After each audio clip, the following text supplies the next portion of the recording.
Hey friends, Sunwarper here. Welcome back to the channel. In today's video, we're going to take a deep dive down the rabbit hole of stem separation. This is an incredibly powerful tool, especially if you've been working with dawless setups or sampling. When working with samples, sometimes I'll hear a really cool melody, but it's under some drums and I don't need those drums. And there are some cool old school ways to chop up things and use those drums with that melody, but sometimes I just want that melody and there's nothing I can do to isolate that sound out. That is until I came across stem separation. So today we're going to talk about 3 ways you can use this incredibly powerful tool, namely to isolate specific samples in a track, to remix dawless jams or tracks you've made where you don't have the stems anymore and you'd like to edit or change the volumes of specific parts. And then finally, we'll also talk about creating one-shots or sample libraries by stem separating all different parts of a track and chopping up one-shots of drums, melodies, single note, basses, anything like that. So the sky's the limit with stem separation,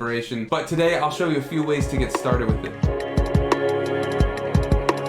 Alright, so here we are in Serato Studio. This is a DAW or maybe DAW Lite. It definitely is a fully functioning beat making or music making program, and it's free. I will put a link in the description if you want to check it out. So I don't typically do this, but you totally can make a whole beat within Serato. You can chop up the sample in Serato, put it into different instrument tracks and things like that and make a beat. But that's not what we're going to do today. Today we're going to take a listen to a song and separate each stem so we can have the drums if we want them, the bass if we want them, or what I'm looking for in this track is the main rhythm or melody. There's no vocals in it, so we're not going to do anything with the vocals, but let me show you the track. It's called Reclamation by my friend Curtis. Really cool track.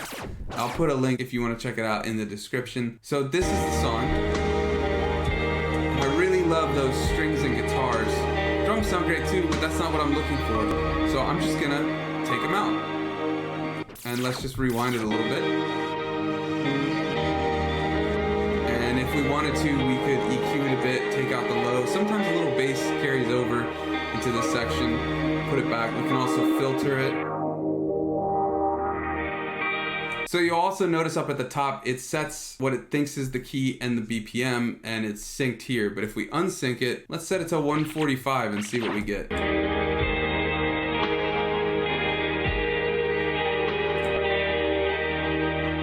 Let's try changing the pitch.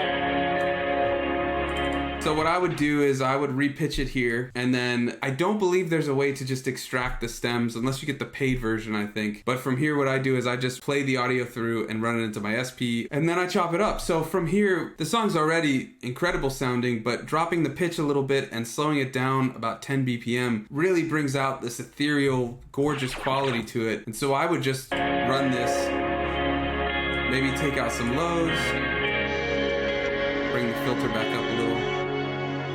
And I'll just take that and make a beat. So that's the first method. Let's take a look at the second method.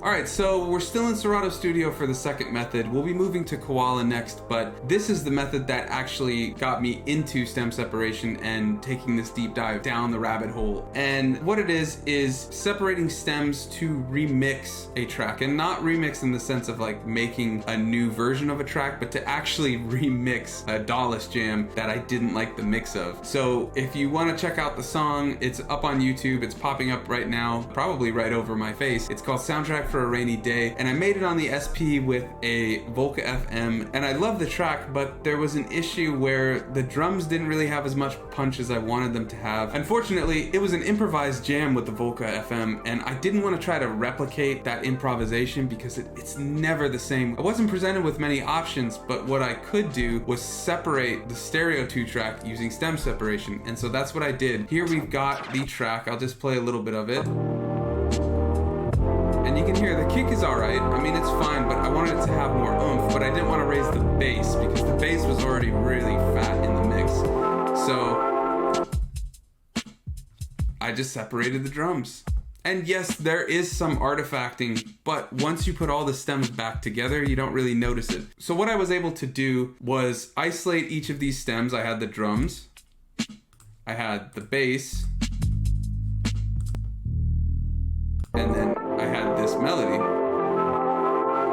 and there's the improvised section that I was talking about that I couldn't quite replicate or didn't want to try to replicate. And then I actually moved those stems into Logic. And I'm gonna open the Logic file and show you some of the editing I was able to do. All right, so here we are in the Logic file. So I moved all the stems from Serato, and then I threw those stems into Logic to see what I could do and to see if I could make the song a little bit thicker than the original version. First, I took the drums and I beefed them up a little bit.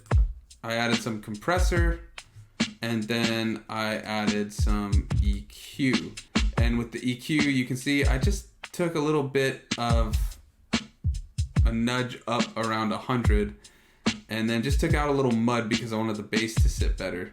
And then I cut some super low end.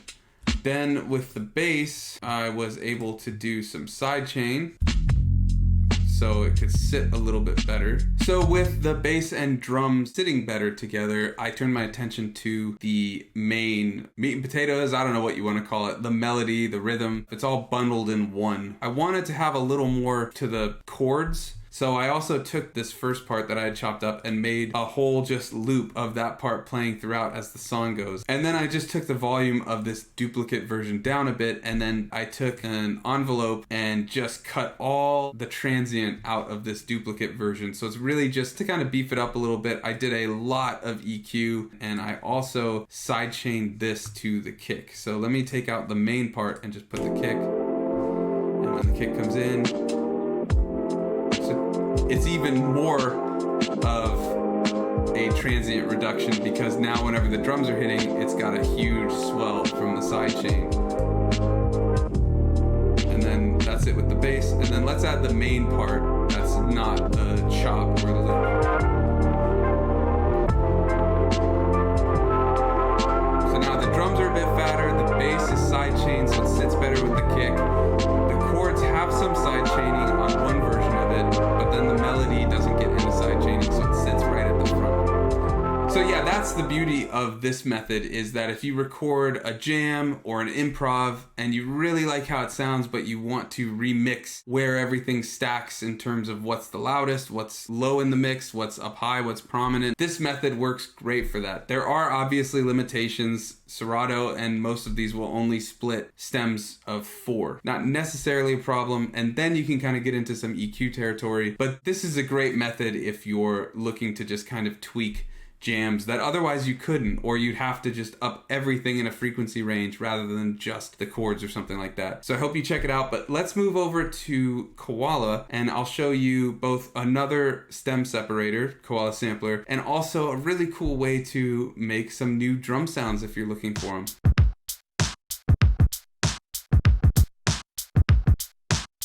So the third and final method for today is using stem separation to create sample libraries or one-shots. And one-shots are just quick one-note hits of any type of instrument. So you could sample a note from a bass line and you can create an instrument using a sampler, something like the SP with its chromatic mode, or a DAW like Logic's sampler, and transpose it across the entire keyboard. So you can create a whole new instrument from just a single sound. But what I want to show today is how you can separate the drums of a track to create a whole drum set. You could take a bunch of different sounds or drums from different drum sets and different tracks and make a whole new track. So I've got my song Moon Meld, and I'm just going to go over to Tools and hit Split Stems, and just to show you what this stem separator sounds like. And I find this one compared to Serato has a lot more artifacting, but I was getting bored of staring at my computer, so I wanted to show you Koala. Plus, it's really cool to have something like this on your phone, even if it has some artifacts. So let's hit Split, and we just gotta wait a second, and once that's done, here we go. So vocals, there are no vocals, but it's just some high-pitched noises. Bass, and the melody.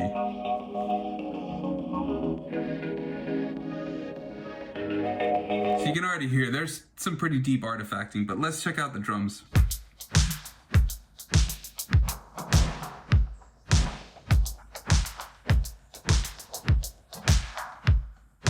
Alright, so we have a couple of clean hits and some have some weird remnants of the other stems, but that's fine. So what we'll do, we'll just make a couple copies, and I'm just going to zoom in here and let's check out that first kick. The That's a pretty good kick, but it has some hi-hats on it. There we go, and let's take out a little more. Now we got one kick. Let's go back to this one, and I think there was just a hi-hat right after that kick. Just a little bit of that kick left in it. All right, and let's get a snare. Yeah, that last one sounds really good, so let's get that one. There's a little click at the end. Trying to get that out, and let's just get some low end out.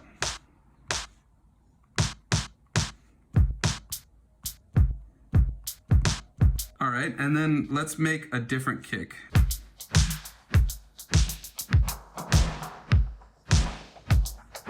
That kick right in the middle. So even with this artifacting that comes from this type of stem separation, you can still find one shots, which is all we're looking for, that have space in them to crop around all that artifacting and or melodies that are left. So let's go to sequence and let's just program in something real quick. This song was originally, I think, at about 103 BPM, and it's very synth wavy. It's a 4 on the floor, but we don't have to do that with these drums. So we're gonna make some boom bap.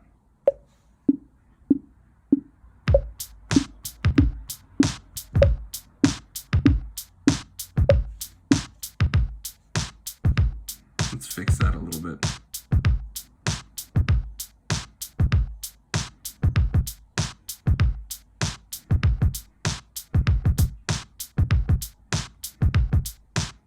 Get lost doing this, but that's the point of it, is that we just took this song, separated the drums. Despite that artifacting, we made this beat. And just for fun, let's look at EQing.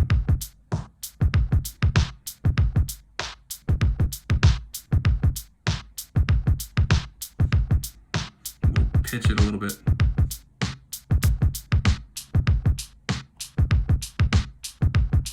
So this might actually be my favorite method because it's so great to get some awesome drum sounds and just do something new with it. And this is my own track. I mean, it's just working outside of the box, taking a song I already made and just taking small bits of it and using it to make something new. It's crazy. So those are just a few of the ways I've been incorporating this into my workflow. And just to be clear, what we talked about today, I think is just the beginning of using this tool. There's a lot you can do with it. And if there's anything that I didn't cover that you use it for or can imagine using it for, let me know in the comments. It's early days, I think, for these stem separations. And it's kind of a weird, scary tool with what it can do and some of the copyright issues that might come up from it. But in terms of just opening up your creative palette, I think it's a very powerful tool, and I don't think it should be dismissed because it can do a lot within legal realms, let's say. I appreciate you hanging out with me today. If you want to help support the channel, I have links to the gear that I use in most of my videos and on my live streams. If you buy something from those links, I receive a small commission at no cost to you. It's a great way to help the channel, and you can also check out my production blog, merch, and music from me over at my website, sunwarper.com. But of course, just hanging out is more than enough. So thanks for watching, and I'll see you next week.